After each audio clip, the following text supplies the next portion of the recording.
Hi friends, this is Harry. Cinema bus அப்டேட்டில் ரொம்ப ஒரு முக்கியமான அப்டேட்டோடு வந்திருக்குங்க. ஜெயிலர் செகண்ட் பார்ட்டோடைய ஷூட்டிங் இப்போ மீண்டும் பார்த்தினாக்கா மைசூரை ஒட்டி இருக்கக்கூடிய பகுதியில் ஷூட்டிங் ஆரம்பிச்சிட்டாங்க. ரஜினி சார் ஆல்ரெடி ஒரு 2 நாளைக்கு முன்னாடி கிளம்பி போயிருந்தார் ஏர்போர்ட்டில். அவர் பேசியிருந்தால் நம்ம பார்த்துருந்தோம். ஸோ இந்த ஷூட்டிங் இப்போ ஆரம்பிச்சிட்டாங்க. அங்கேருந்து வரக்கூடிய புகைப்படங்கள்லாம் இப்போ வர ஆரம்பிச்சிருச்சு ஷூட்டிங் ஸ்பாட்லேருந்து. இது ஒரு பக்கம் போய் இருக்கும்போது கூலி படத்தோடைய அந்த ப்ரீ பிஸ்னஸ், அதுவும் குறிப்பாக ஓவர்சீஸில் பார்த்தீங்கன்னாக்கா கிட்டத்தட்ட 88 கோடிக்கு இந்த படம் வந்து டீல் வந்து முடிஞ்சிருக்கிறதாக தகவல் வந்து எனக்கு. இதை பார்த்து பொறுத்துக்க முடியாத ஹேட்டர்ஸ்லாம் உடனே பார்த்தீங்கன்னாக்கா அவங்க வந்து ஒரு பக்கம் அவங்க வேலையை ஆரம்பிச்சிட்டாங்க.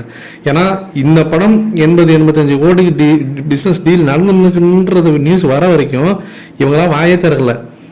ஆனால் இந்தமாரி ரஜினி சாரோட படம் வந்து நம்பர் 1 பொசிஷன் வந்துச்சு, ஆல் டைம் ஹைக்கு வந்துருச்சு. தமிழ் சினிமாவிலே ஒரு வரலாறு படைக்குதுன்றது ஒரு நியூஸ் வந்தனே, இவங்க அதில் பார்த்து பொறாமப்பட்டுட்டு ஜீர்ணிச்சிக்க முடியாமல் வா நம்ம கிளப்பிடுவோம் வா அப்படின்னு சொல்லிட்டு நேற்றுக்கு வலைபேச்சில் பார்த்தீங்கன்னாக்கா ஜனநாயகன் படம் தான் பிஸ்னஸ் வந்து சக்கப்போடு போட்டுனுக்கு.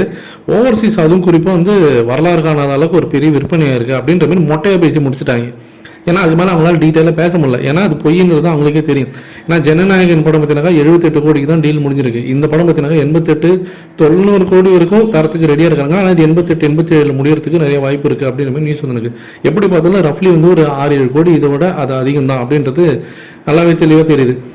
அப்போ இதில் இன்னொரு ஹைலைட் சொல்லணும். முக்கியமான விஷயம் என்னென்னா, ஜனநாயகன் படம் வந்து அது வந்து பார்த்தீங்கன்னா ரீஃபண்டபிள் அந்த அமௌண்ட்டு. ஒருவேளை நாளைக்கு படம் ஊற்றிக்கிச்சு அப்படின்னாக்கா அந்த படத்தை ரீஃபண்ட் பண்ணி ஆகணும். அப்போ எந்த அளவுக்கு விஜய் சார் மேலே நம்பிக்கையாக இருக்கிறாங்க தேட்டர் ஓனர்ஸ் டிஸ்ட்ரிபியூட்டர்ஸ்லாம்ன்றது உங்களுக்கே தெரியும்.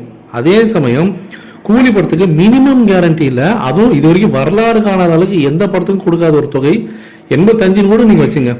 அவ்வளோ பெரிய தொகையை, பெரிய அமௌண்ட்டை மினிமம் கேரண்டி அந்த பணம் வந்து ரீஃபண்ட் பண்ண செய்யப்படாது. அதெல்லாம் மினிமமாக கேரண்டி, அதெல்லாம் அந்த படம் வந்து அவங்க இது பண்ணி ஆகணும்.